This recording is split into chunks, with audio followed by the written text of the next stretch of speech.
En séjour dans le Haut-Katanga, le Premier ministre congolais a donné le go de la relance des activités de la mine de Kiko. Jean-Michel Samaloukonde a posé la première pierre pour la construction des infrastructures minières dans l'usine de production de zinc à haute teneur. La cérémonie a eu lieu à la cité de Kipushi dans les installations de cette entreprise.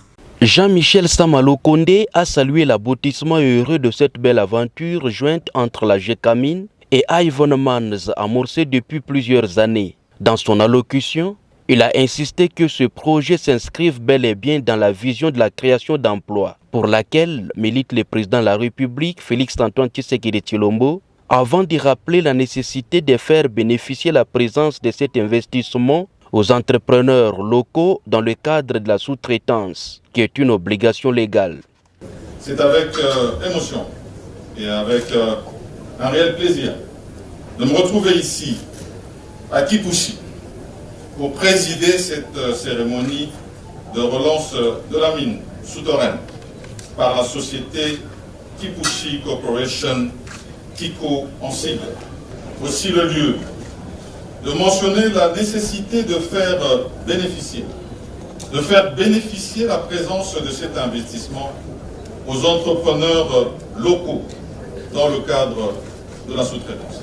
Le directeur général de Kiko Corporation qui a présenté à l'assistance la consistance de cet important projet pour la RDC s'est dit honoré par la présence du Premier ministre congolais à cette cérémonie. Témoignage d'un bon accompagnement des autorités du haut sommet de l'État à la matérialisation du dit projet pour un partenariat gagnant-gagnant. Nous sommes très honorés par la visite de toutes les éminences qui sont venues et notre autorité de tutelle qui est à nos côtés.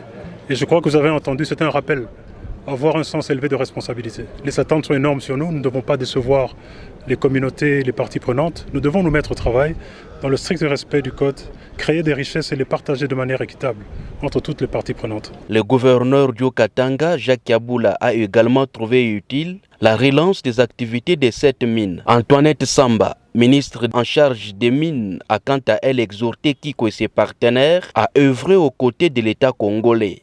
Je souhaite bon vent à Kiko. Nous attendons Kiko faire de la bonne gouvernance, s'occuper des obligations, répondre plutôt aux obligations sociétales et puis protéger l'environnement minier pour que demain la population congolaise, beaucoup plus de Kipushi, au Katanga ainsi que de la République démocratique du Congo puissent se retrouver. Les emplois que la mine de Kiko va créer profiteront prioritairement à la jeunesse de Kipushi et ses environs, souligne Louis Watoum.